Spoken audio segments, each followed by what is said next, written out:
Yeah, in answer to your other question, I did an episode, not an episode, it was this TV movie for HBO called Clear History, and it was John Hamm, Larry David from Curb Your Enthusiasm, and Michael Keaton, a bunch of other people, and Michael Keaton was not available for his voiceover, so they knew I did his voice match, so I got called in, and he's basically being Beetlejuice the whole time. Yeah. What are you gonna do here? Come on. And Larry was sitting like where you are, and he's laughing the whole time, and the engineer's like, hey Larry, you gotta stop laughing, you're ruining the takes. He's like, I'm sorry, it sounds just like him, it's weird. And then he's like, who else you do? And I did like Brad Pitt and a few other people, and then the engineer goes, do Larry! And I was like, oh, no, I'm good. Because I've learned in the past, like, you just don't do the person in front of them, because they might not take it well. And I did it for him, and Larry just kind of leaned back in his chair, and he's like, it's not your best. And I was like, all right, cool, that's fine. And he's right. But I did it for Matthew McConaughey years ago, like 10 years ago. It was at a Television Critics Choice Award thing. He just won for True Detective. Mm-hmm. And my buddy, who's just, I love him to death, but he's kind of an idiot. He just is always trying to pimp me out, Yeah. He's like, do your impression for him. I was like, I'm not going to do it for McConaughey. Everybody's got a McConaughey. Of course. He's heard it all. And he's like, hey man, my buddy does your voice. He's like, oh yeah, let's hear it, man. And I was like, well, here's the thing about life, we go up and down all around this thing. We don't know what we're doing here, and it's pretty wild, man. And he was like, that's good, that's all right. And I was like, this is the weirdest moment of my life, yeah. So, sometimes they take it well, like McConaughey did, but sometimes people don't take it so well. So that's why I don't make it a rule not to do it in front of people, yeah. Right. I do. All right, let's get some questions. Hey, what is your name? My name is Nigel. And Nigel, what's your question? Ball, nice. I appreciate it. What's that? Probably the mic's on. Whose mic's not on? Yes. Oh, yeah. All right. So my name is Nigel. I want to ask, how would you describe how you started getting into acting, and what advice could you give to other people who are also wanting to start acting as well? It's the hardest industry to break into, but it's also one of the most fun industries to break into, I'd say. The great news is I'll start with the bad news. Bad news is there's never been more competition ever, right? Because everyone and their mother wants to be an actor. They're doing clips on Instagram, YouTube, you name it. But the good news is there's never been a better way to get your stuff out there, right? So you think about like Justin Bieber. Why do we know who Justin Bieber is? Because of YouTube, and why do we know about the next big thing? TikTok, Instagram, all these social media accounts.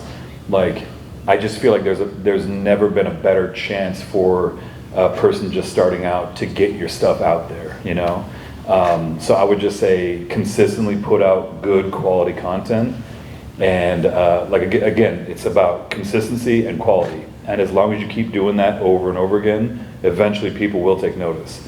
And the only reason why I got on The Walking Dead, truly, I auditioned for it 3 different times, but the last time I got called in, I was like I was fully done acting. I'd given up. I was like, it's not gonna happen for me. I get it. It's like I looked at the universe. I was like, I get it. It's not gonna happen. That's cool. It's been 15 years. I have $120,000 of debt. I'm screwed. It ain't gonna happen. And then I hadn't had an audition with my agency for almost a year. And they called me up and they were like, hey, we got this audition for you for The Walking Dead. I was like, oh, you know what? Thank you, but I'm good. I'm out. I don't want to have another rejection under my belt to like remind me of all the other ones. Exactly, yeah. And they were like, no, we worked really hard to get you this. And I was like, all right, I'll go, I guess. And the main reason why, I learned this later, the main reason why the showrunner decided to cast me was because he liked my impression stuff that he saw on YouTube years earlier.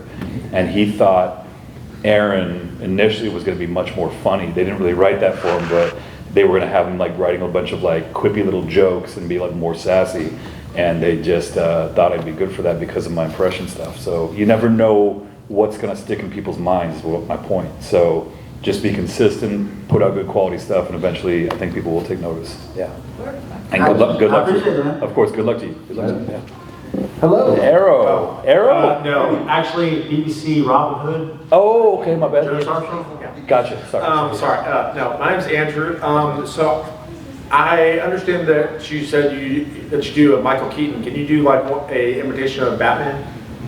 Sure. Isn't it just Michael I Keaton? mean, like, he's a much more subtle Beetlejuice, I guess. Yeah. He's like, hey, come on, what are you talking about here? Right. I don't know. The other thing I was going to ask was, like, obviously the whole Endgame thing. So, like, what was that like? I mean, you're working with like Chris Evans and Robert Downey Jr. I mean, like, what was that like? To be honest, I've never met them. I was gonna say, they weren't in the booth with you? Well, the funny thing is, half of Hollywood's in those two movies, right? You're working with Scarlett Johansson. Never met them either.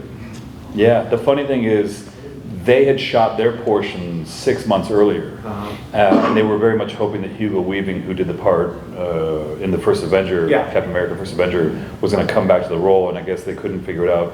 Negotiations fell through, but they were hoping he was going to come back. Yeah. But the thing is, with a lot of those movies, you'll see people in the same scene that were never in the same room together. Oh. So I think even on not Vormir, what's Titan? Planet Titan. Yeah. You know, the scene where Thanos comes and is like, Yeah. this used to be my planet, and, all this. A few of them were not there at the same time because of, different production schedules. Josh was working on Deadpool 2, I think. So like, everyone and their mother has different schedules. Okay. But because of the magic of, CGI and those motion capture outfits that me and Thanos and Hulk and a few other people had, they can take all the data from these suits and plug you into the scene, right? Make it look like you're talking to someone. Exactly. And for me, like the Thanos and the Gamora that I worked with, they were stand-ins essentially for Josh and Zoe, and then Scarlett and Jeremy too. Same guys. Oh, wow. They just the same guy played Thanos played Hawkeye, but the Thanos eyeline was much higher because he's obviously much taller. Yeah. So they had this rig, like this pole sticking out of the back of his shirt with a head that was like way up here. Yeah. So that I would know to look up there as opposed to down here, Okay. So yeah, it was pretty wild. Thanks. Of course, yeah. Oh, how you doing, bud? Hey, what's your name? Ethan. Ethan? What's your question, man? And I actually have two of them. Yeah, go ahead. That's cool. This is gonna go way back to Boy Scout. Okay. Cool. So my first question is, what was the highest rank you had in Boy Scouts? I was an Eagle Scout. Very good. Yeah. Nice. Tell Are me you what Boy your project Scouts or? Yes, I'm in Boy Nice. Scouts. Tell me what your Eagle Scout project was. I think that's pretty Oh, cool. oh wow. Your research, okay. Please. Okay. There was a school not far from where I grew up that was kind of not debilitating. It needed some repairs basically. So me and the troop went in there for a weekend and we spackled all the walls. We painted it up real nice, put up some murals and everything, and just like kind of beautified the school and made it functional again. So yeah, that's what we did. I think that the Eagle Scout program is the most Oh, it's fantastic. awesome. Like, teaching young men to like, hey, take care of your community. Yeah. Pick a project, Yeah, find it. exactly. So continue on. And then, what was the best memory or moment that you had in scouting? Ooh, well, the jamboree. I've been to the recent one. At Fort AP Hill, or? It was up there in West Virginia. Yeah, I think Fort AP Hill, yeah. It was, Unless it's moved, but yeah, that was just the coolest thing, to meet scouts from literally all over the country and talk about scouting and camping. And I think survival skills is so important, especially nowadays. Like, we don't know when the proverbial shit is gonna hit the fan, so. Or literal. Yeah, true. So it might not be a bad idea for all of us to learn some of those survival skills. And I always tell people, like, even if you're not interested in scouting, get the Boy Scout handbook, because that book can save your life potentially. Like learning how to do knots and tourniquets and look, even just a simple thing is like, oh, this plant is okay to eat and this plant will kill you. Like that stuff is all in the handbook. It's great. I literally have it by my bedside. I'm not even kidding you. Like that is one of the few books I have by my bedside that every once in a while I'll just leaf through. Like, oh yeah, forgot the bowling knot. I forget my right title. Like, I was really good at telling the bowling knot, but yeah. And actually, since you're talking about the knots, do you remember the 5 basic ones? Well, sheep shank, bowling I think is one of them, right? It was bowling, yeah. Sheep That's one. shank, square knot's a good one too, yeah. Slip knot? The band? Yeah. What are the other ones? It was the taut line and the two half hitches. There you go. The half hitch, It was yeah. not- Well, clove hitch is one of them too, right? No, that's not the 5 basic. Okay, gotcha, But it's gotcha. part of doing the either the tenderfoot or Gotcha. second. You'll have to. It was 30 years ago. What rank are you now? I'm star. Dude, that's great. So you're trying to get to life pretty soon here? That's great. That's I great. actually need to do 2 more minute practice. now. Okay, damn, nicely done. Nicely done. Well, congrats. All right, Stick Good with luck to it. you. Yeah, stick with it. Yeah. The Nightwing? Yep. Nice. Oh, that's cool. With 2 lightsabers, no less. Yeah.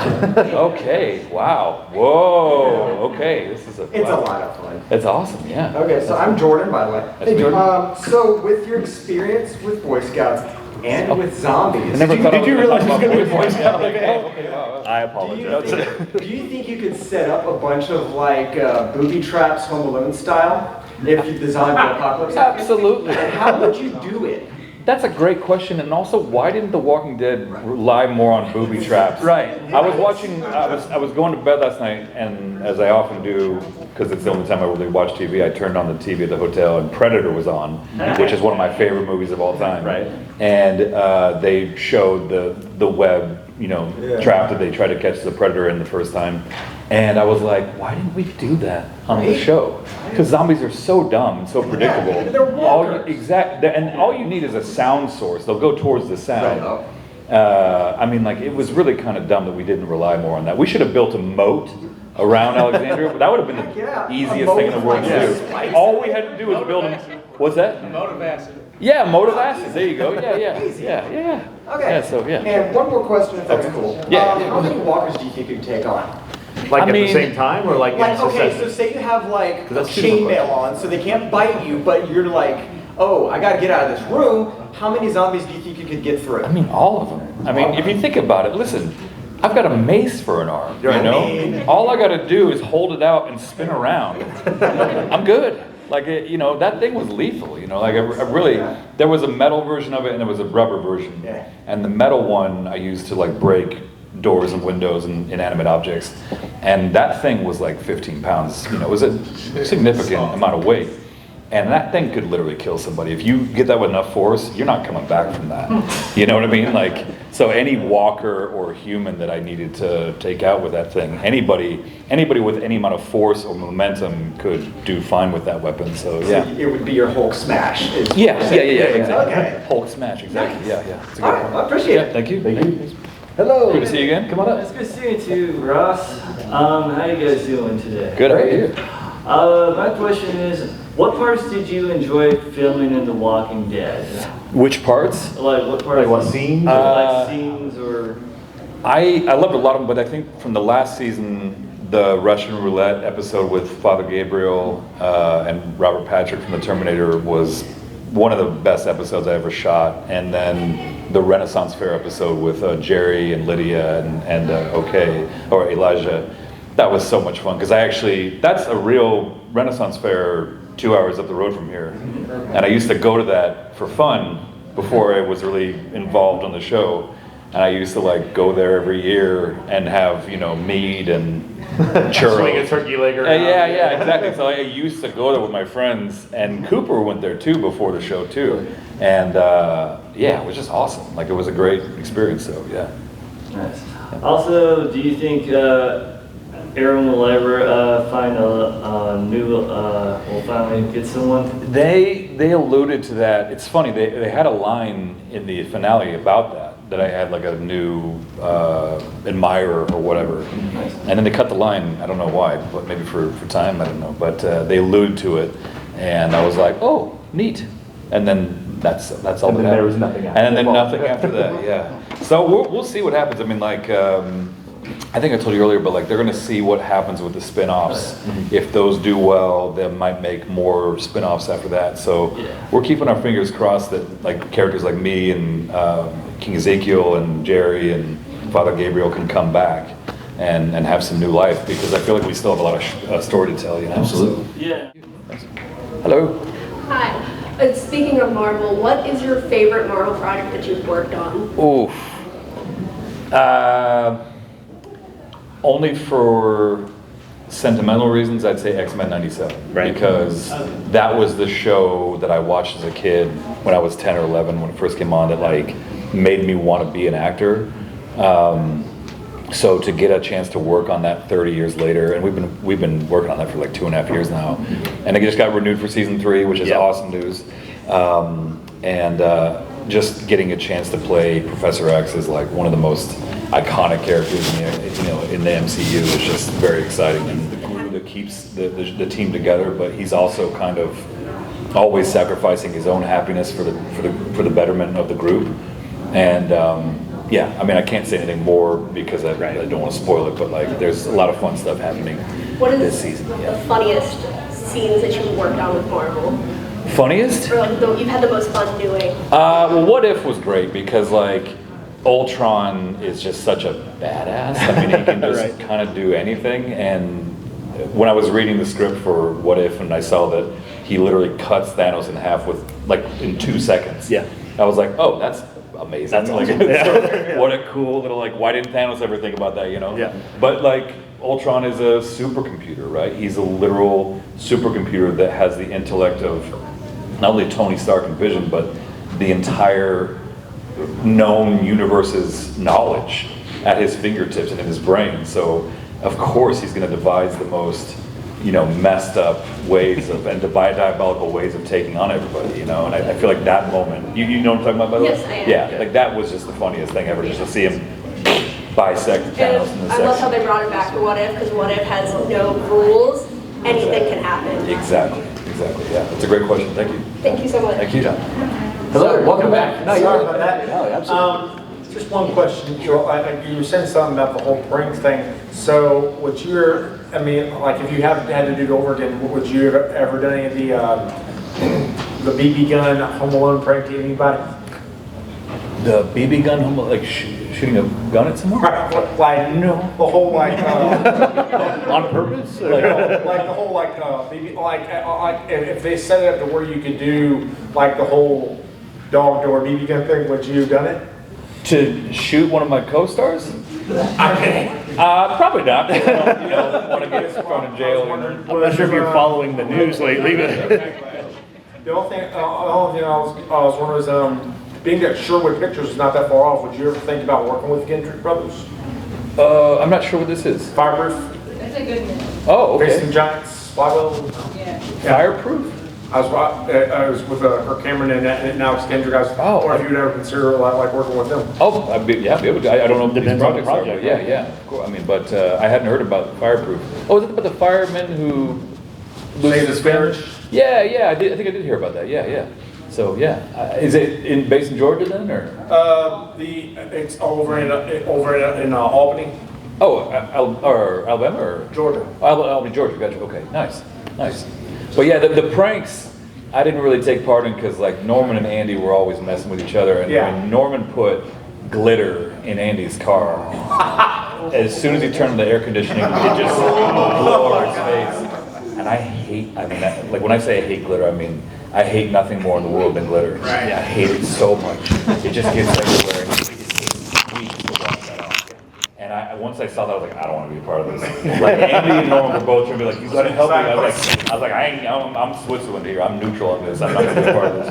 No way. Yeah. So great question. Thanks, man. Talk to us a little bit about that, stepping into a project that has such a, not only a wide, broad number of characters, and an ensemble cast that's so strongly identified with those characters. What's it like being the new guy coming into that? Well, that was the freakiest thing because like I was a fan of the show before I got on it, right? And I just finished watching season 4. I just caught up on it when I got the call for the audition for season 5. Okay. And I thought that was crazy timing because it was just like 2 weeks earlier that I finished it. Yeah. And you always want to work on one of your favorite shows, but I'll never forget the first day I got there. I was sweating like crazy. Not just because it was not just because it was a week after my birthday, 2014. It was August 29th. I remember exactly the day. I flew into Georgia, sweating like crazy, and the first person I met was Rick. And most people know this, but he's British, right? Yeah. And he does not drop character ever. Once he shows up on set, he's Rick Grimes. He's like, hey, how you doing? And he comes right up to me, he gives me a big, he's like, welcome to the family, all right, we're good to have you here. And I was like, holy shit. It was so bizarre, you know, it was such a strange, surreal moment to meet him. And then I met Abraham and Eugene and everyone else, and I was like, this is wild. But it really was trial by fire, because not only am I meeting the group for the first time, that first episode that I was in the barn, you know, like they're interrogating me, they're all sizing me up, the entire cast, right? So it was very nerve-wracking. It kind of felt true to life, like Yeah. I I was like, this is a real, like, it's a real trial by fire, and yeah, it was nerve-wracking, but it was great to start that way, because once I got past the nerves and the jitters that first day, I felt totally fine, and they couldn't be more welcoming, and you did feel like it was a family vibe, you know. But the pressure to not be the guy that messes up your favorite show, to step up and act at the same level of quality as the rest of the actors, like, man, I've never felt pressure like that in my life, you know, and I'm just grateful that they gave me so much to do over those 8 years, because, you know, I think it's great that he started as kind of this, you know, very diplomatic, nice guy who, you know, was a good fighter, but like, right. You know, as time went on, he became a hardened badass, and then of course when he loses his arm, he just becomes kind of a psycho killer, which was a lot of fun to play, you know. Right. So, yeah. Oh, sorry. Yeah, go ahead. My name's Monty. Hey. I have a question.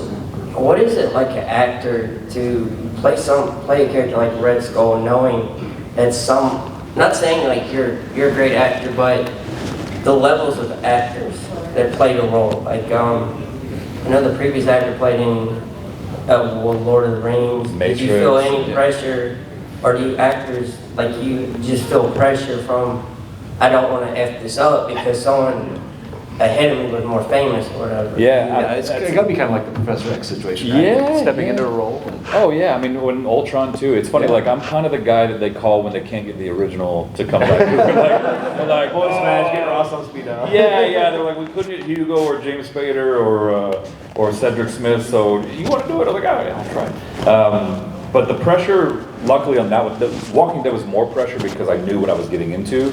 With Infinity War Endgame, they didn't tell me what the project was.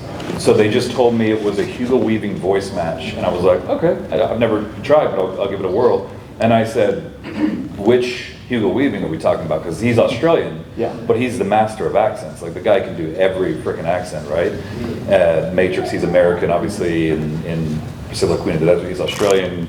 In Lord of the Rings, he's kind of a British affectation. But like, I didn't know which Hugo they wanted. And they said, well, we'll send you a sound clip and just go off of that. And of course it was from First Avenger. I was like, oh, so like a German Hugo Weaving? They're like, yeah, I mean, try to work on that. Say that? Yeah, and I was like, okay. And I did it I worked on it for a few days, sent it in, didn't hear anything for like a month almost.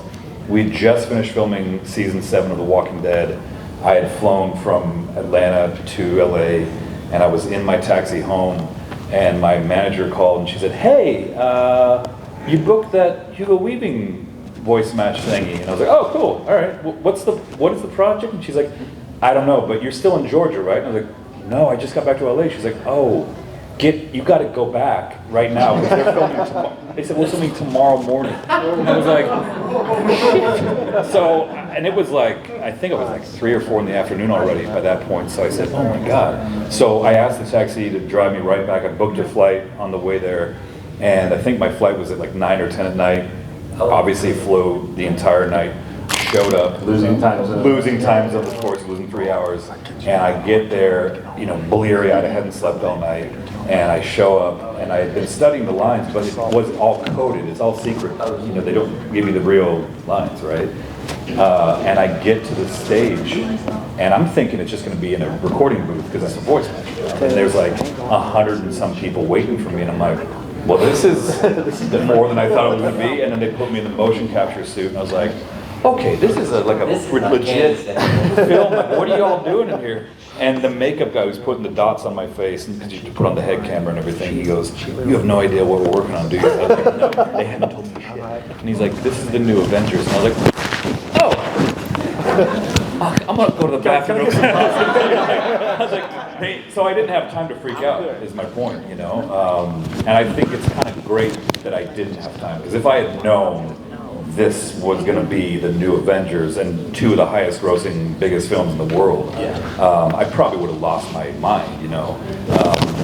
But that was the cool thing. I just like kind of went to the bathroom, freaked out a little bit. I was like, did some deep breathing. I was like, okay, let's go, let's do it, you know. And then went there, and luckily I didn't have to work with Josh and Zoe because they had already filmed their portion, so that pressure was taken off me a little bit. And you know, it's amazing that they can take all that data from those motion capture outfits, all of it's fitted with computer chips, right? And they can just put that into a computer, take the camera from your face, and all the expression you do, although in blinking and everything else, they can just take that, put it into a computer, take off my nose, make my skin red, put a cloak on me. Like none of that was there. Vormir was a room like this. It literally did not exist until the computer guys got their hands on it. So pretty well, yeah. Thank you. Yeah. You played in a lot of genres, and again, knowing kind of a fanboy growing up and stuff, is there any particular genre or any medium that you would love to get into? That you haven't had that opportunity yet that you would love to? I mean, I've voiced Han Solo a few times now, but I'd really love to do an original character in Star Wars. Like that was, Star Wars and Marvel were my childhood, you know, and if I could play in any playground, that would be it.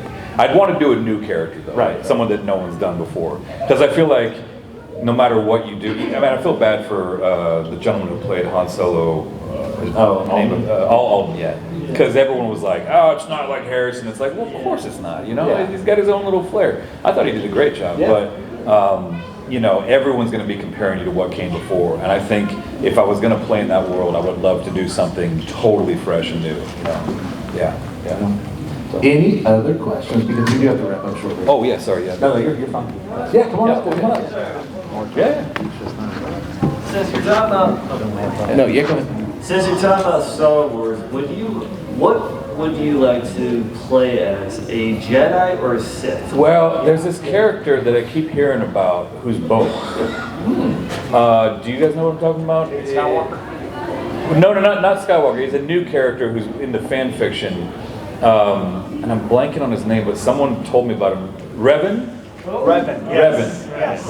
Darth Revan. And I think he's kind of flip-flop between Jedi and Sith, and he goes back and forth a little bit. That sounds like a badass character. Jeez. This place is going, it is haunted.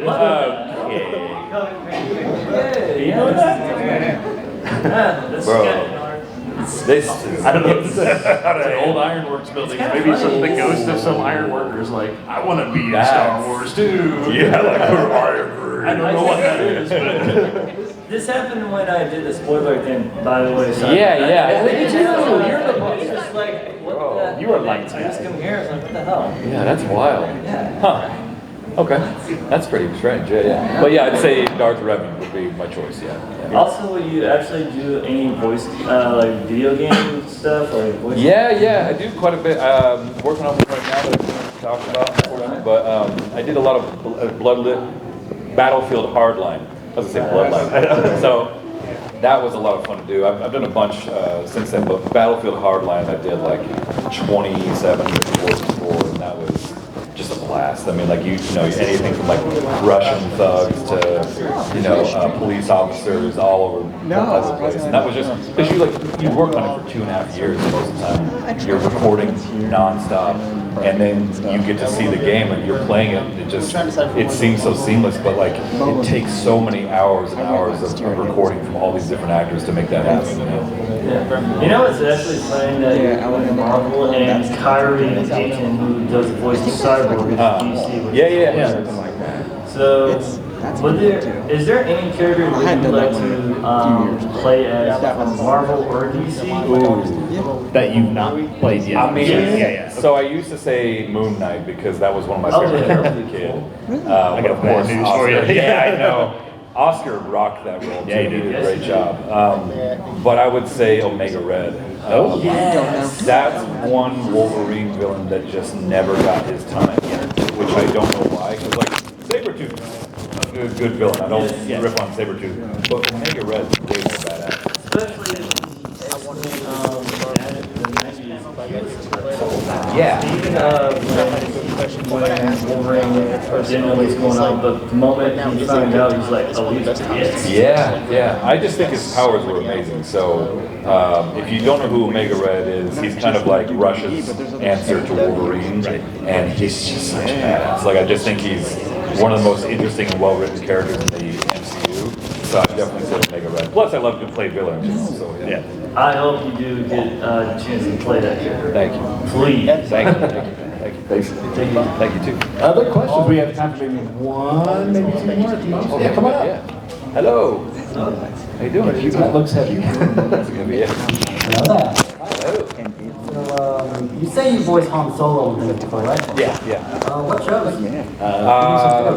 Finneyson's first Star Wars special, the Lego Star Wars, and then this video game called Trials of Tatooine, Oh, nice. where you're like a young Jedi Padawan, and Harris or Han is like kind of giving you some pointers, like, "Hey kid, don't get cocky. Put on that lightsaber. I know what you're up to." Something. It's like, young Harrison. I'm used to playing more angry, older Harrison Ford with the figure waving, like, "Get off of my plane," like, "I don't care what you smell, you big gumbo," stuff like that. But I love playing younger Harrison because it's a bit of a stretch. So, yeah. I remember watching the Yoda Chronicles cartoon, the Lego one, and they kind of had that reoccurring joke of Han and Yoda being buddies from an even older Star Wars TV special. Oh yeah. Yeah, I thought that was. Yeah, I love the Lego world. What they've done with the movies and the TV shows. Like, as a kid who used to play with Legos all the time, right? I anything they put out, I'm gonna consume. I'm like, I love it all. Like, it's just all good, And they can play with it, right? It's Yeah. it's not serious. It's Exactly. like we can goof around. We can all of a sudden stop for a disco dance break. And whatever, and I love that those fandoms or those universes that have allowed them to play with MCU or Star Wars or whatever. They're just like, they give Lego free reign to just do whatever you want to do. Just have fun with it, So. I mean, that's the magic of Legos, because that means, let's say, for example, if I wanted, Shadow the Hedgehog in the Millennium Falcon with Iron Man, I can do that. Exactly, yeah. So. Yeah, I hated that their Lego, the video game thing where they had all the different IPs that it never really kind of caught. I didn't hear about that. Yeah, it was kind of the end of that, you have a figure, but it's got the RFC and you set it on and you're in the game. And, I didn't and they know did a about Lego version. Yeah, it was mostly Warner Brothers properties. So and they had Doctor Who, Harry Potter, Wizard of Oz, I think. Yeah. Okay. Lord of the Rings, but it never really got what you said. Because that's like you said, you can play in those worlds. Yeah. Have some fun. Yeah, because it's weird how Marvel and Star Wars, two of their biggest properties, didn't get into Lego Dimensions because it was made by Warner Brothers. Right. Yep. That's crazy. I didn't know corporate about politics. that. Yeah. That's above my pay grade. I don't know. Yeah. Corporate, am I right? Yeah. Yep. You know what? The mouse has been good together, right? The mouse treats you well. Yeah. All right. Well, thank y'all. Thank you very much. Thank you. Yeah. The Crow, nice.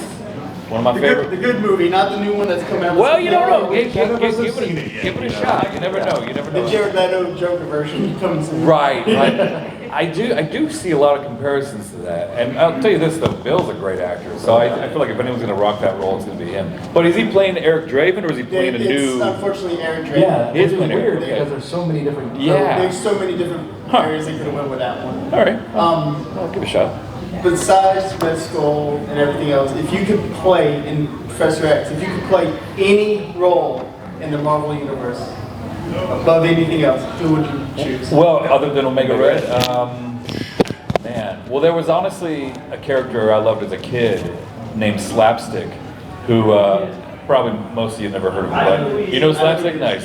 He was big in Deadpool in the early 90s. So basically, he was a cartoon character within the animated world, where a cartoonist creates this indestructible character named Slapstick, who has a giant mallet like Harlequin, and you can't kill him. He's zany. He's got magenta hair. He's out of control. He's like this crazy clown-looking thing, and I just felt like it would be so much fun to voice him and make it like a Who Framed Roger Rabbit type of jam. Or if they ever did Deadpool 4, I would love to see Slapstick as an animated character with Deadpool doing stuff. I think it'd be amazing. For the live action. Yeah, exactly, yeah. So, of course, thank you. I love the fact that you still say Harlequin. Nobody else does that. You and I, it's like, Oh, as opposed to, because you said, you're like, big mouth like Harlequin. oh yeah. It's like everybody else, Yeah, No, it's she's. Harlequin. Oh, It's yeah. not Harley Quinn, it's Harlequin. Oh, dude, that's supposed to say Harley Quinn. No, that's what I'm saying. We're the last of the dying. I guess it was still holds out. it's from Batman animated series. Exactly. Like, That's what. that was how I always pronounced with Kevin and Mark. So yeah, I guess it just stuck in our heads. Yeah. That's old men can do that. Yes. Hey, I hope you guys have had a lot of fun today. You guys had a good time this past hour. Yeah? Right on. Well, again, Ross will be here the rest of the day today before we have to literally turn off the lights and kick him out. And then tomorrow as well. So if you have a question that maybe this isn't the format you like, you'd rather do the one-on-one or whatever, please stop by and say hi, because I know, speaking for us, he would love to see each and every one of you guys. If you haven't already, stop by the table, get the photos, autographs, all of that.